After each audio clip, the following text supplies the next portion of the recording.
ശബരിമലയിൽ നിന്ന് കൂടുതൽ സ്വർണം നഷ്ടപ്പെട്ടു എന്ന നിഗമനത്തിൽ അന്വേഷണ സംഘം. പുറത്തുവന്ന കണക്കുകളേക്കാൾ വലിയ അളവിൽ സ്വർണം നഷ്ടപ്പെട്ടിട്ടുണ്ടാകാം എന്ന നിഗമനത്തിലാണ് SIT. ശ്രീകോവിലിന്റെ പ്രധാന വാതിൽ, കൊടിമരം, 18 പടികൾ, മണികൾ, വാജിവാഹനം, അഷ്ടദിക്പാലകർ എന്നിവയെല്ലാം മാറ്റി പുതിയത് സ്ഥാപിക്കുമ്പോൾ പഴയത് എവിടെ എന്നതാണ് ചോദ്യം. മുൻ ദേവസ്വം പ്രസിഡന്റ് PS പ്രശാന്തിനെ വീണ്ടും ചോദ്യം ചെയ്യാൻ വിളിപ്പിക്കും. കൂടുതൽ രേഖകളുമായി ഉടൻ ഹാജരാകണമെന്നാണ് നിർദ്ദേശം. UDF കൺവീനർ അടൂർ പ്രകാശിനെ അടുത്തയാഴ്ച ചോദ്യം ചെയ്യാനാണ് സാധ്യത. സോണിയാഗാന്ധിയെ ചോദ്യം ചെയ്യണമെന്നാണ് BJPയുടെ നിലപാട്. ഇപ്പോൾ CPM നിലപാടെന്നും അറിയുന്നു. അതേസമയം സർക്കാരിനെ കടന്നാക്രമിക്കുകയാണ് പ്രതിപക്ഷം. കടകംപള്ളിയെ ചോദ്യം ചെയ്തതോടെ അന്വേഷണം അട്ടിമറിക്കാനുള്ള നീക്കം നടക്കുന്നുവെന്നാണ് കോൺഗ്രസിന്റെ ആരോപണം. TV പ്രസാദ് ഉണ്ട് കൂടുതൽ വിവരങ്ങളുമായി. TV Prasad, very good morning.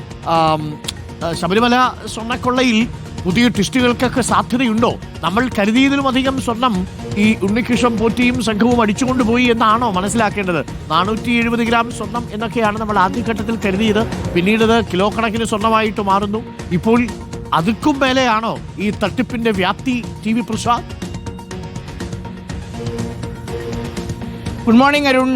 വ്യാപ്തി വലുതാണ് എന്നുള്ളതാണ് പ്രത്യേക അന്വേഷണ സംഘത്തിൽ നിന്ന് മനസ്സിലാകുന്നത്. കാരണം ഇതുവരെയും ഒരു കൃത്യമായ കണക്കിലേക്ക് എത്താൻ പ്രത്യേക അന്വേഷണ സംഘത്തിന് കഴിഞ്ഞില്ല എന്നുള്ളതാണ്. നിലവിൽ ആകെയുള്ള കണക്കെന്ന് പറയുന്നത് നേരത്തെ ഇപ്പോൾ ജയിലിൽ കഴിയുന്ന മുരാരി ബാബുവും അതുപോലെ തന്നെ KS ബൈജുവും ഉൾപ്പെടെയുള്ള ഉദ്യോഗസ്ഥർ തയ്യാറാക്കിയ കണക്കാണ് ഇപ്പോഴും പ്രത്യേക അന്വേഷണ സംഘത്തിൻ്റെയും മുന്നിലുള്ളത്. മാത്രമല്ല സ്മാർട്ട് ക്രിയേഷൻസ് കൊടുത്ത കണക്കും അതെല്ലാം താരതമ്യം ചെയ്തുകൊണ്ടുള്ള ഒരു ഏകദേശ കണക്കാണ് ഇപ്പോഴും പ്രത്യേക അന്വേഷണ സംഘത്തിൻ്റെ മുന്നിലുള്ളത്.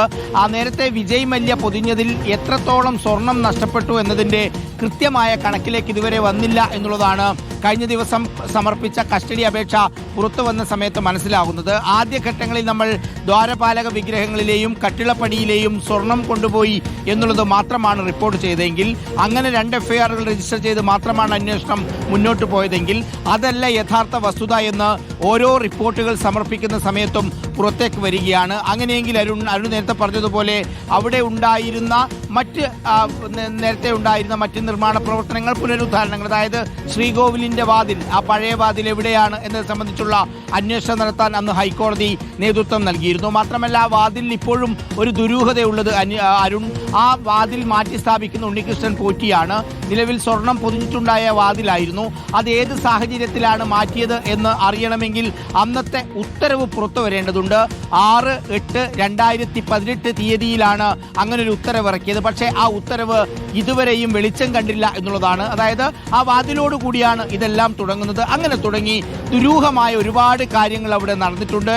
ആ ഉണ്ണികൃഷ്ണൻ പോറ്റി ശബരിമലയിൽ എത്തിയതിനു ശേഷം നടന്ന ഒരുപാട് ഇത്തരം കാര്യങ്ങളെക്കുറിച്ച് ആ പ്രത്യേക അന്വേഷണ സംഘത്തിന് ഒരു തീർപ്പിലേക്ക് എത്തേണ്ടതുണ്ട്. കാരണം അത്തരം കാര്യങ്ങളിലേക്ക് കടക്കണമെങ്കിൽ ഇപ്പോൾ നിലവിൽ അനുവദിച്ച സമയം മതിയാവില്ല എന്ന കാര്യം ഉറപ്പാണ്. അത് പഴയ തിരുവാഭരണ പെട്ടിയിൽ നിന്ന് തുടങ്ങി പുതിയ കൊടിമരം, വാജിവാഹനം, മണികൾ, അഷ്ടദിക്പാലകർ, 18 പടികൾ, ഇതെല്ലാം എന്തിനാണ് മാറ്റിയതെന്നും ഇതിന്റെ പഴയത് എവിടെ ഉണ്ട് എന്ന കാര്യത്തിൽ ഇതുവരെയും ഒരു സ്ഥിരീകരണം വന്നിട്ടില്ല എന്നുള്ളതുമാണ്. മറ്റൊരു പ്രധാനപ്പെട്ട കാര്യമുള്ളത് അരുൺ, VSSCയിലെ റിപ്പോർട്ടാണ്. VSSCയിലെ റിപ്പോർട്ട് വന്നാൽ മാത്രമേ ഈ പറയുന്ന ദ്വാരപാലകരിലെ ആ പാളിയും അതുപോലെ തന്നെ കട്ടിളപ്പടിയിലെ പാളിയുമെല്ലാം ഒറിജിനലാണോ ഡ്യൂപ്ലിക്കേറ്റ് ആണോ എന്ന കാര്യം അറിയാൻ കഴിയൂ. പ്രത്യേക അന്വേഷണ സംഘത്തിന്റെ നീക്കങ്ങൾ അങ്ങനെ തുടങ്ങുന്ന സമയത്ത് മറുഭാഗത്ത് രാഷ്ട്രീയ ആരോപണങ്ങൾ തകർത്താടുകയാണ്. കടകംപള്ളിയെ ചോദ്യം ചെയ്തതോടുകൂടി അന്വേഷണത്തിന്റെ ഗതി തന്നെ മാറിയെന്നാണ് കോൺഗ്രസ് നേതാക്കൾ ഉന്നയിക്കുന്നത്. കൃത്യമായ അന്വേഷണത്തിലേക്ക് പോകുന്നില്ല. 2 CIമാരെ നിയോഗിച്ചത് അത് രാഷ്ട്രീയ പ്രേരിതമാണെന്നും വാർത്തകൾ ചോർത്താനാണെന്നുമുള്ള ആരോപണം ഇതിനകം തന്നെ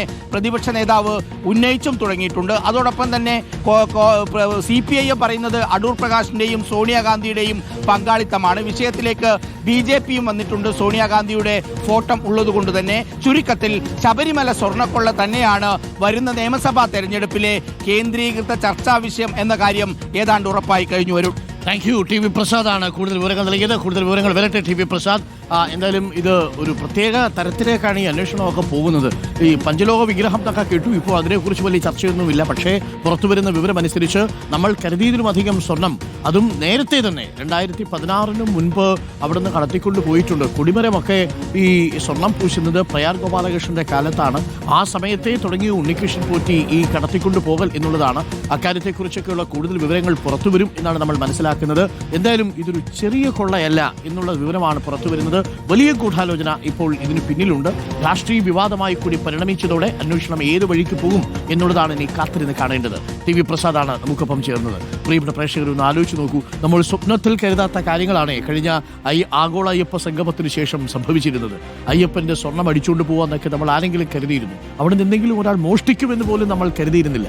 അത്രയും സത്യസന്ധനായി, അത്രയും ശരിക്കും പറഞ്ഞാൽ ഒരു അക്രമവാസനയും പ്രോത്സാഹിപ്പിക്കാതെ നിരായുധനായി ജീവിച്ച ഒരു മനുഷ്യനാണ് അയ്യപ്പൻ എന്ന് പറയുന്നത്.